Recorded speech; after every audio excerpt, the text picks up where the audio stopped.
ہاں نماز کے بعد کے اذکار. نماز کے بعد اذکار مسنونہ. مسئلہ نمبر 262. فرض نماز سے سلام پھیرنے کے بعد اونچی آواز میں ایک مرتبہ اللہ اکبر اور آہستہ آواز میں 3 بار استغفر اللہ کہنا، اس کے بعد اللہم انت السلام پڑھنا مسنون ہے. حضرت عبداللہ بن عباس رضی اللہ عنہما فرماتے ہیں کہ نبی اکرم صلی اللہ علیہ وسلم کی فرض نماز کے اختتام کا اندازہ آپ صلی اللہ علیہ وسلم کے اللہ اکبر کہنے کی آواز سے لگایا کرتا تھا. اسے بخاری اور مسلم نے روایت کیا ہے. حضرت ثوبان رضی اللہ عنہ فرماتے ہیں کہ رسول اللہ صلی اللہ علیہ وسلم جب اپنی نماز سے فارغ ہوتے تو 3 بار استغفر اللہ کہتے اور فرماتے، یا اللہ اللہم انت السلام و منک السلام تبارکت یا ذا الجلال والاکرام. یا اللہ تو سلامتی ہے، سلامتی تجھی سے حاصل ہو سکتی ہے، اے بزرگی اور بخشش کے مالک تیری ذات بڑی بابرکت ہے. اسے مسلم نے روایت کیا ہے. اچھا، نماز میں سلام پھیرنے کے فوراً بعد کیا کرنا ہے؟ اللہ اکبر. اللہ اکبر یہ بتاتا ہے کہ نماز سے باہر آ گئے ہیں. ٹھیک ہے، ایک اللہ اکبر کیا ہوتا ہے کہ ہم نماز میں داخل ہو گئے ہیں، اور ایک یہ ہوتا ہے کہ ہم نماز سے باہر آ گئے ہیں. اس کے بعد فوراً استغفر اللہ پڑھتے ہیں. اس میں کہ ہماری نماز میں کوئی غلطی ہو سکتی ہے، ٹھیک ہے، اپنے گناہوں کی شرمندگی ہو سکتی ہے، یا نماز میں کوئی غلطی کی وجہ سے شرمندگی ہو سکتی ہے. ہماری نمازیں کیا نمازیں ہیں، اس وجہ سے استغفر اللہ فوراً کرنا ہے، اور اس کے بعد پھر اللہ کی حمد و ثنا کرنی ہے. ٹھیک ہے، یہ ایک ترتیب ہوتی ہے نماز کی. چند دوسری مسنون دعائیں یہ ہیں. حضرت معاذ بن جبل رضی اللہ عنہ فرماتے ہیں کہ رسول اللہ صلی اللہ علیہ وسلم نے میرا ہاتھ پکڑ کر فرمایا، اے معاذ مجھے تجھ سے محبت ہے. میں نے عرض کیا، یا رسول اللہ صلی اللہ علیہ وسلم میں بھی آپ سے محبت کرتا ہوں. آپ صلی اللہ علیہ وسلم نے ارشاد فرمایا، اچھا تو پھر ہر فرض نماز کے بعد یہ کلمات کہنا نہ بھولنا، ربی اعنی علی ذکرک و شکرک و حسن عبادتک. اے میرے رب مجھے اپنا ذکر، شکر اور اپنی بہترین عبادت کرنے کی توفیق عطا فرما. اسے احمد، ابو داؤد اور نسائی نے روایت کیا ہے. اگر کبھی کسی عبادت میں دل نہ لگے، جیسے قرآن کی مجلس میں دل نہیں لگتا، بعض دفعہ کوئی نیکی کرتے کرتے ہم چھوڑ دیتے ہیں، تو یہ دعا کیا کریں کہ ربی آئینی. آئینی کا کیا مطلب ہے؟ اللہ توفیق دے دے.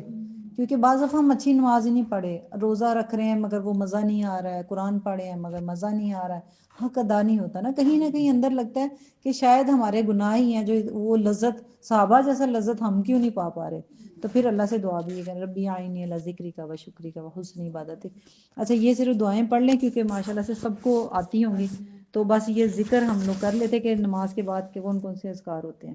ایک تو یہ ہو گیا، اور آگے حضرت مغیرہ بن شعبہ رضی دعا اللہ بس پڑھ لیں. عنہ، دعا پڑھ لوں؟ اچھا ٹھیک ہے. لا الہ الا اللہ وحدہ لا شریک لہ لہ الملک ولہ الحمد وہو علی کل شیء قدیر. اللہم لا مانع لما اعطیت ولا معطی لما منعت ولا ينفع ذا الجد منک الجد. متفق علیہ. یہ انسان کو بے نیاز کرتی ہے. جس کو اللہ روکے اس کو کوئی دے نہیں سکتا، جس کو اللہ دے اس کو کوئی روک نہیں سکتا. یہ اگر ہم شعور سے 5 وقت نمازوں کے بعد کہہ رہے ہیں تو پھر ہمارا عقیدہ درست نہیں ہو جائے گا. ہمیں اللہ کے علاوہ کسی سے کوئی توقع رہے گی نہیں، ہم خوش رہنا شروع ہو جائیں گے. اگر ہمیں کوئی چوٹ لگتی ہے، کوئی دکھ دیتا ہے، تو ہم یہ نہیں کہیں گے اس نے دکھ دیا، ہم کہیں گے نہیں، اللہ نے ہمارے نصیب میں یہ لکھا تھا. ہمیں شکایتوں کی جگہ پہ شکر کے جذبے لے کے آنے. ہماری زبانیں شکایتوں سے شکر میں بدل جائیں، اور اللہ کو شکایتوں والے رویے پسند نہیں ہیں. تو ہم لوگ نا اللہ کی طرف ہمارا رخ جو ہو جائے گا، اور پھر ہمارا عقیدہ مضبوط ہو جائے گا، ہم بے نیاز ہو جائیں گے. اور ہمارا جو نا یہ شعوری طور پہ ہم لوگوں سے نا دور، یہ جو ڈپریشن کی بیماری ہے نا آدھی ختم ہو جائے گی اگر ہم ان دعاؤں کے میننگ سمجھ آ گئے تو. اس کے بعد کیا کرنا ہے؟ 33 مرتبہ سبحان اللہ، 33 مرتبہ الحمدللہ، 33 مرتبہ اللہ اکبر کہہ کر 99 کی تعداد پوری کرنے کے بعد 100ویں مرتبہ لا الہ الا اللہ وحدہ لا شریک لہ لہ الملک ولہ الحمد وہو علی کل شیء قدیر. یہ 5 منٹ لگتے ہیں ٹوٹل یہ اذکار کرنے کے اندر، اور شیطان یہ بھی بھاری کر دیتا ہے. کیا ہوتا ہے ہم لوگ سلام پھرتے ہیں بس جلدی جلدی جلدی آیت الکرسی پڑھ لی. یہ ایک کوئی عمل ہے جو ہم ریگولر شاید کرتے ہیں، مجھے امید ہے، ورنہ یہ سارے کرنے چاہیے. اچھا، جس کو نہیں آتا نا وہ ایک ایک کی عادت ڈالنا شروع کر دے، پڑھے، اور 5 نمازوں جیسے میں نے کل بھی بولا تھا، اس کے بعد پھر عادت ہو جاتی ہے. اور ہم نے تو چلو یہ کہ نسیں کٹی، ہمارا تو حفظ کا پورشن میں آتی تھی، ورنہ آپ لوگوں کا یہ آسان حل ہی بتا رہی ہوں. ایک ایک کر کے نا اذکار اپنی زندگی میں لانا شروع کریں، کیونکہ یہ جامع ہے. اس کے آگے کیا لکھا ہوا ہے کہ سمندر کی جھاگ کے برابر بھی گناہ ہوں گے. تو سمندر دیکھا ہے؟ دیکھا ہوا کسی نے سمندر؟ کس نے دیکھا؟ آپ نے دیکھا کتنا بڑا ہے، نظر حد نظر تک ہے نا ختم. تو ہمارے گناہ بھی کچھ اسی طریقے کے ہی ہیں. تو کیا عمل ہے یہ والا عمل، 33 دفعہ یہ پڑھ لینا ہے اور بس. اور کتنا ٹائم لگتا ہے؟ 5 منٹ بھی مجھے نہیں لگتا، 5 منٹ لگتے ہیں. ٹھیک ہے، تو اللہ سے معافی مانگتے ہوئے یہ ضرور اپنی عادت بنانی ہے روٹین میں. اور پھر ہر فرض نماز کے بعد معوذات پڑھنے کا حکم ہے. پھر اس کے بعد 33 مرتبہ سبحان اللہ، 33 مرتبہ الحمدللہ اور 33 مرتبہ اللہ اکبر. ایک دوسری روایت سے یہ بھی ثابت ہے. پھر اس کے بعد لا الہ الا اللہ وحدہ لا شریک لہ لہ الملک ولہ الحمد وہو علی کل شیء قدیر لا حول ولا قوة الا باللہ لا الہ الا اللہ ولا نعبد الا ایاہ لہ النعمہ ولہ الفضل ولہ الثناء الحسن لا الہ الا اللہ مخلصین لہ الدین ولو کرہ الکافرون. اور یہ کتنی خوبصورت اللہ کی بڑائی کی اور اللہ کی حمد و ثنا کی چیزیں ہیں. اللہ راضی ہو جاتا ہے. ہم کسی کو خوش کرنے لگتے ہیں نا، اس کی تعریفیں کر رہے تھے. کسی سے کوئی کام نکلوانا ہوتا ہے ہم کیا کرتے ہیں؟ اس کے حسن کی تعریفیں کر رہے ہیں، کبھی کچھ کر رہے ہیں، کبھی کچھ کر رہے ہیں. اللہ کی تعریفیں کرتے جائیں، ہمارے کام نکلتے جائیں گے. ٹھیک ہے، یہ ضروری نہیں ہم بیٹھ کے روتے ہی رہیں، اپنے کاموں کو ایکسپلین کرتے رہیں، یہ کر دے اللہ تعالیٰ، یہ کر دے. اگر اللہ کی تعریف، اللہ راضی ہو گیا، کام تو بن ہی جانے ہیں. ٹھیک ہے جی. پھر آیت الکرسی فرض نماز کے بعد. اور پھر ابو سعید خدری کی روایت کہ نبی صلی اللہ علیہ وسلم فرض نماز کے بعد یہ پڑھتے 3 مرتبہ سبحان ربک رب العزت عما یصفون وسلام علی المرسلین والحمد للہ رب العالمین. ٹھیک ہے. آیت الکرسی موت کے علاوہ، جو موت صرف روکتی ہے، ادروائز یہ جنت میں جانے کی بشارت ہے. اس آیت الکرسی جو فرض نماز کے بعد پڑھتا ہے. ٹھیک ہے، تو یہ تو کمپلسری ہے کہ اپنی نماز، فرض نماز کے بعد. اچھا، کچھ لوگ پوچھتے ہیں کہ آیت الکرسی کب پڑھنی ہے؟ سنتوں کے بعد پڑھیں. تو میرا تو یہ ایک میتھڈ ہے. میں کیا کرتی ہوں، فرض نماز کے بعد یہی تسبیح کر کے اور ساتھ میں آیت الکرسی پڑھتی ہوں. اس کے بعد پھر باقی نماز سنتے پڑھتی ہوں اور پھر میں اذکار کرتی ہوں. تو آپ یہ بھی کر سکتے ہیں. اور میرے کچھ دوست ہیں جو پوری نماز پڑھ کے اور لاسٹ میں اذکار کرنے اور تسبیحات اور آیت الکرسی اکٹھے ہی پڑھتے ہیں.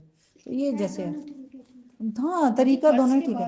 زیادہ فرض کے بعد ہے تو یہ فرض کے بعد ہی کہا گیا ہے، مگر ہماری تو پوری نماز ہی وہ ہوتی ہے نا، ہم پڑھ کے فارغ ہو کے تو اذکار کر سکتے ہیں، اس میں کوئی حرج نہیں ہے. مگر یہ ان لوگوں کے لیے، مردوں کے لیے، جیسے مرد فرض نماز مسجد میں پڑھتے ہیں، پھر سنتے گھر آ کے پڑھتے ہیں، تو پھر وہ فرض نماز کے بعد آیت الکرسی پڑھ لیتے ہیں.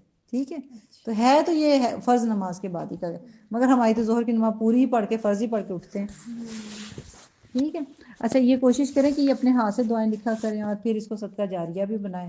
دوسروں اس طرح کے کارڈ، پمفلٹس یہ بانٹا کریں کہ نماز کے بعد کی یہ چیزیں ہیں، ان کی شوق ڈالیں. کیونکہ اللہ کے نبی کا کام عبادت کرنا نہیں تھا. وہ آئے کہ صحابہ کرام نے اللہ کے نبی سے سیکھا اور عبادت کرنے بیٹھ گئے اپنے گھروں کے اندر. ہمارے اللہ کے نبی دین اچھا، میں ایک اور چیز شاید آپ لوگوں کو یہ حکمت سمجھ آئے. سارے نبیوں نے ایک ہی پیغام دیا تھا نا، سب کامیاب کیوں نہیں ہوئے؟ نوح علیہ السلام کتنے سال تک دیتے رہے تھے؟ لوط علیہ السلام کے ساتھ کیسا معاملہ ہوا تھا؟ آخر اسلام ہی کیوں پھیلا؟ صحابہ کی وجہ سے.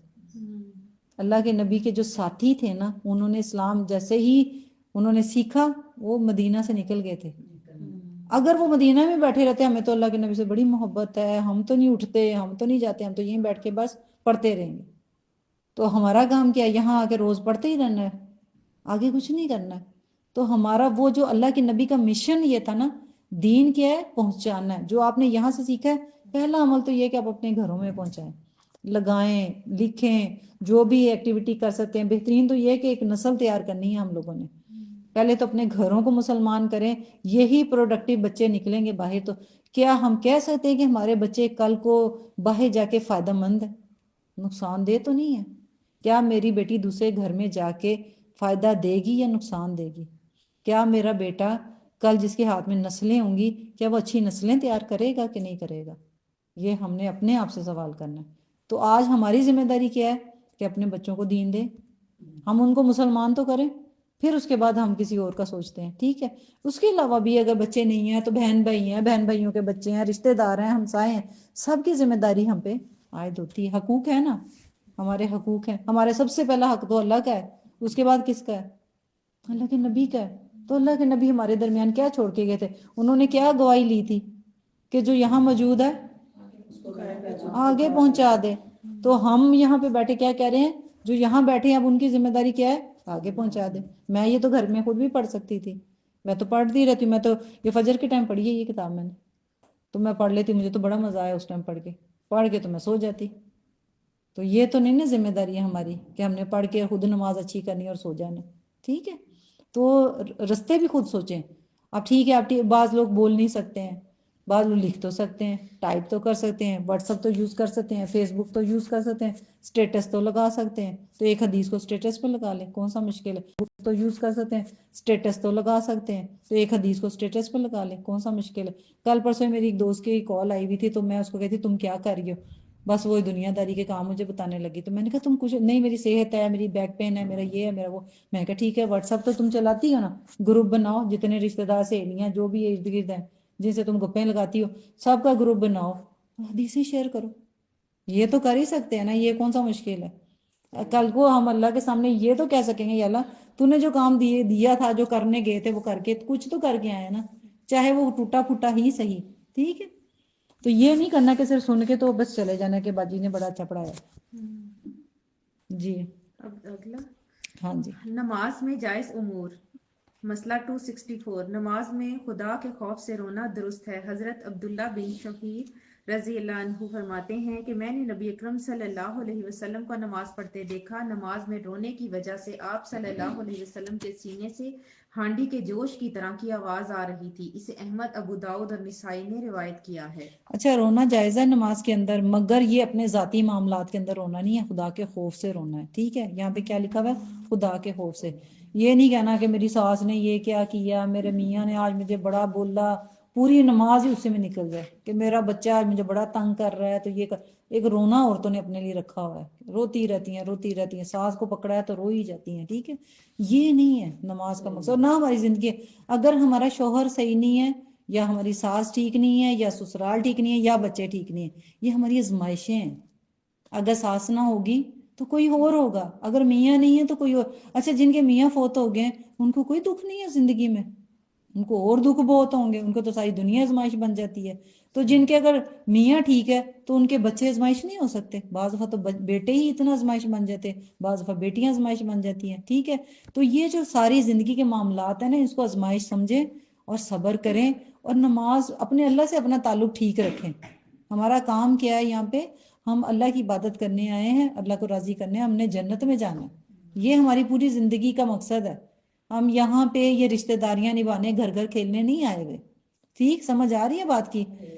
یہ سارا کام ٹھیک ہے, یہ ہمیں غم اور غم لگتے ہیں, مگر اللہ کے ابراہیم علیہ السلام کا کیا اولاد نہیں تھی, گھر نہیں تھا, کس عمر میں بچہ ملا تھا, جا کے ان کو صحرا میں رکھ دیا.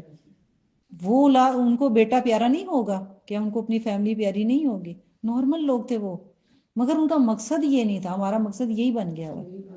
اس وجہ سے ہمیں ادھر سے ہی غم ملتے جا رہے ہیں, اور ہم ادھر ہی روتے جا رہے ہیں, جس کی وجہ سے ہم کیا کریں, اپنی نمازیں بھی ضائع کریں, اپنی عبادتیں بھی ضائع کریں.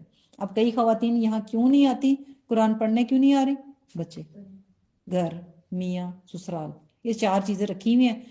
یقین مانے کہ شادیاں آ جائے گا, میاں کو پوچھ بھی لے تو, بازار جانا ہو تو بچوں کا دھیان بھی ہو تو فکر ہی نہیں رہتی کسی کی, نیت اپنی نہیں ٹھیک ہے, ورنہ بہانے ہیں. جس کو جنت کا شوق لگ گیا, جس نے اپنی قبر کو ٹھیک کرنا ہے, کوئی ساتھ جائے گا؟ بیٹا سب سے پہلے مٹی ڈالے گا, میاں تو دوسرے دن شادی کرے گا.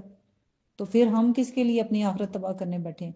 پہلے حقوق اللہ کے, پھر رسول کے, اور پھر باقی.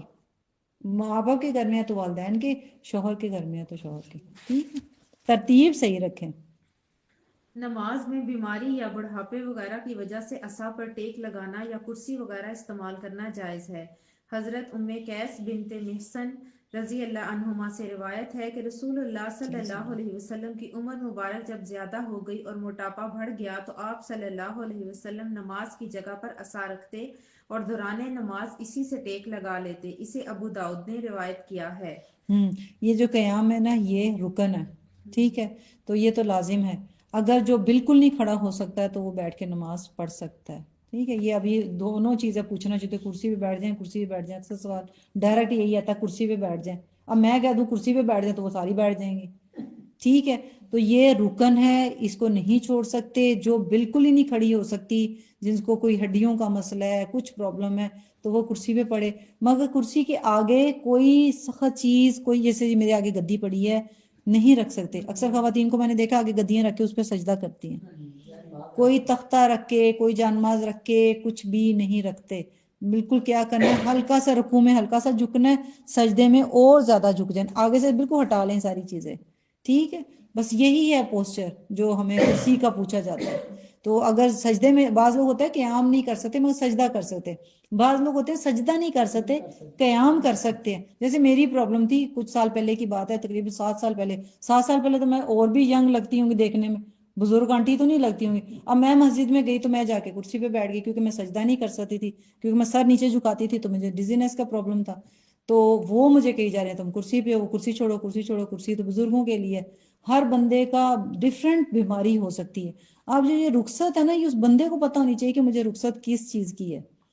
شوقیہ کرسیوں پہ اور نہیں بیٹھ سکتے ہیں. ٹھیک ہے، اور نہ اس میں عمر بھی آتی ہے، صرف رخصت بیماری کی آتی ہے. کھڑے اگر آپ گھر کے سارے کام کھڑے ہو کے کر سکتے ہو تو پھر آپ کے لیے قیام قیام ہی ہے، وہ رکن ہے، پھر نہیں وہ چھوڑ سکتے. تو اگر آپ سجدہ نہیں کر سکتے یا کر سکتے ہیں نارمل کاموں میں کر سکتے ہیں، جیسے وہ نیچے سے جھاڑو لگا رہے ہیں اور ویسے آپ سجدہ نہیں کر پا رہے ہیں یا کمر نہیں ٹیڑھی کر پا رہے، تو یہ غلط ہوگا. ٹھیک ہے، رخصت کو غلط استعمال نہ کریں. یہ نا ہمارے منہ سے فتوے نکالنا کہ نا اپنے جو کاموں پہ پردہ ڈالتے ہیں، تو یہ نہیں کریں. تو اللہ اور آپ کا معاملہ ہے. ہم سے پوچھ لیا کرسی پہ پڑھ سکتے ہیں، بیمار ہو تو بیٹھ جائیں، نہیں تو پھر ثواب کس کا ہے؟ تینوں کاموں کا ہے، قیام رکوع سجدے کا ہے. ٹھیک ہے، مکمل نماز تو بہرحال پھر ثواب مکمل ہوگا. بڑھاپے یا بیماری کی وجہ سے نفل نماز کا کچھ حصہ کھڑے ہو کر اور کچھ حصہ بیٹھ کر پڑھنا جائز ہے.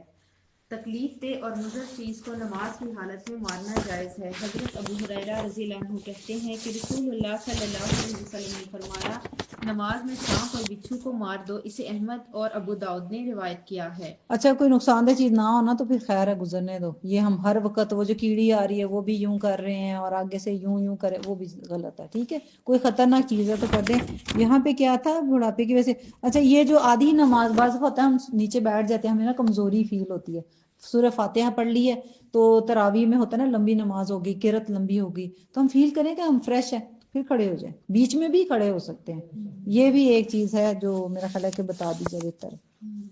جی. کسی عذر کے بغیر سجدے کی جگہ سے مٹی یا کنکر وغیرہ ہٹانے ہوں تو ایک مرتبہ دوران نماز ایسا کیا جا سکتا ہے. حضرت معیقنب رضی اللہ عنہ سے روایت ہے کہ نبی اکرم صلی اللہ علیہ وسلم نے سجدے کی جگہ سے مٹی برابر کرنے والے کے بارے میں ارشاد فرمایا، اگر ایسا کرنا ضروری ہو تو ایک بار کر لے.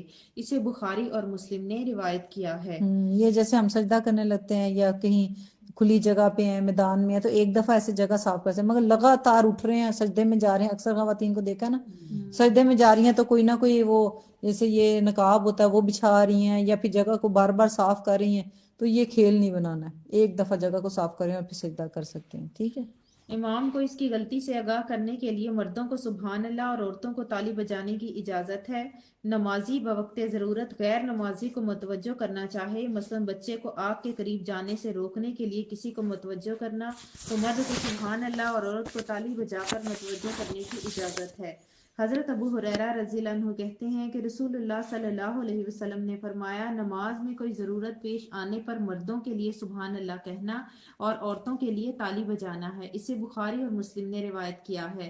نماز میں بچے کو اٹھانے سے نماز باطل نہیں ہوتی. حضرت ابو قتادہ رضی اللہ عنہ فرماتے ہیں کہ میں نے نبی اکرم صلی اللہ علیہ وسلم کو اس حالت میں نماز پڑھاتے دیکھا کہ ابو العاص کی بیٹی امامہ رضی اللہ عنہا حضور اکرم صلی اللہ علیہ وسلم کی نواسی آپ صلی اللہ علیہ وسلم کے کندھوں پر تھی اور آپ صلی اللہ علیہ وسلم رکوع فرماتے تو امامہ رضی اللہ عنہا کو اتار دیتے اور جب سجدے سے فارغ ہوتے تو پھر اسے اٹھا لیتے. اسے بخاری اور مسلم نے روایت کیا ہے. اچھا دیکھیں، ایک جگہ پہ اللہ کے نبی نے نماز کی اہمیت بتا دی کہ کتنا فوکس ہونا ہے، اور یہاں پہ کیا کر دیے ایک مثال قائم کرنے کے لیے کہ ایسے کر سکتے ہیں.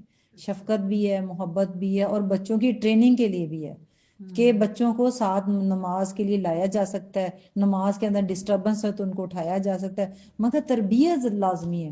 یہ پرماننٹ کام نہیں ہے. میں نے ایک خاتون کو دیکھا تراویحوں کے لیے ہی، اچھا وہ قیام کر رہی ہے تو اٹھا رہی ہے، پھر سجدے میں جا رہی ہے اس کو بٹھا رہی ہے، پھر اٹھ رہی ہے، پھر اٹھا رہی ہے، اور لگاتار وہ یہی عمل کرتی ہے.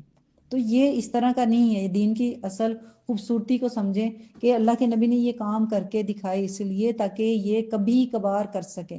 اور محبت بچوں کی شو کروانے کے لیے کہ کچھ لوگ نا اتنے سخت بھی ہو جاتے ہیں. ایک اور بھی مزاج پایا جاتا ہے ہمارے وہاں پہ سعودیہ میں ایک مسجد میں ایسی ہے بچے الاؤ ہی نہیں ہے وہاں. باہر 2 بیٹھ جاتی ہیں سوڈانی ہیں وہ تو ڈنڈے مارتی ہیں کہ اندر کوئی عورت نہ ہے. وہ بچوں والی کو تو ویسے ہی باہر نکالتی ہے کہ چلو چلو چلو وہاں سے نکلو. کہتی یلا رو اس کو نکالتی جاتی ہے. تو یہ بھی غلط ہے کہ ہم نے بچوں کو بالکل ہی مسجد سے دور کر دیں. اور دوسرا ہمارا مزاج جو ہمارے بچوں کا حال ہے تربیت کا بھی حال ہے اور ماؤں کا بھی جو حال ہے تو یہ وہ سارا کہ اپنے بچوں کو لائیں. نیت یہی ہو کہ میں اپنے بچوں کو مسجد میں تربیت کے لیے لے کے جا رہی ہوں کہ کیسے نماز پڑھتے ہیں کیسے بیٹھ سیکھیں گے تو کریں گے نا. اب میری ٹیچر ایک تھی ان کے بچے تھے 4 تھے تب بیٹے ان کے تھے ویسے لائن سے ساتھ میں بیٹھتے تھے اور وہ پورا لیکچر دیتی تھی وہ سنتے تھے اور پریگننٹ بھی ہوئی اور سارا پروسیجر. ہم 5 سال تو اسٹوڈنٹ رہے وہاں پہ تو وہ سارا پروسیجر بچوں نے ساتھ ساتھ آنکھوں کے سامنے. وہ بچے کے تربیت نہیں پا رہے ہوں گے کیسے بیٹھنا ہے کیسے اٹھنا اور کس مجلس میں وہ رہتے تھے. اور یہ ہے تربیت. کیا آپ نیت یہ لائی ہیں کہ تربیت کرنے کے لیے لائی ہیں. ایک یہ ہے کہ بچہ تنگ کری جا رہا ہے راں راں راں ماں کچھ کہی نہیں رہی. ٹھیک ہے وہ بھی غلط ہے.